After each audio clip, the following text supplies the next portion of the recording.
Video చేసి చాలా రోజులైంది. ఈరోజైతే ఈ పూలు చూశాక నేను వీడియో చేయకుండా ఉండలేకపోయా. మొన్ననే వినాయక చవితి అయినట్టుంది. రకరకాల ఆకులతో గణపతిని పూజించాం. అప్పుడే దసరా వచ్చేసింది. ఇప్పుడేమో రంగురంగుల పూలతో అమ్మవారికి పూజ. దసరా టైంలో పూల రేట్లు ఎక్కువగా ఉంటాయని ఒకరోజు ముందుగానే ఫ్లవర్ మార్కెట్కి వెళ్ళి పూలు తెచ్చేసింది మా చెల్లెలు. చూస్తున్నారు కదా ఎన్ని పూలో. ఈ పూలన్నీ మా ఒక్కరివే కాదండి, ఇంకొక ఇద్దరు ఫ్రెండ్స్ కలిసి తెచ్చుకున్నారు.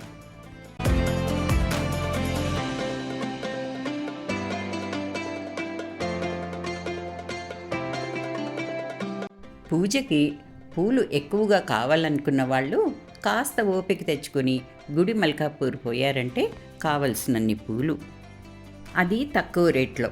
పూలన్నీ భద్రంగా పేపర్లో చుట్టి ఫ్రిడ్జ్లో పెట్టుకున్నామంటే ఈ దసరా అంతా పూజకి పూలు చేతి నిండుగా వాడుకోవచ్చు.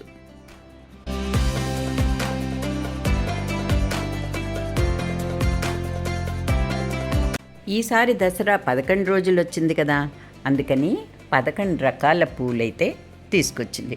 ఒక్కొక్క రోజు ఒక్కొక్కరికి ఒక్కొక్క రకం పూలతో పూజ. ఏ రోజు ఏ పూలతో పూజ చేసామో ఇంకో వీడియోలో చూపిస్తాను.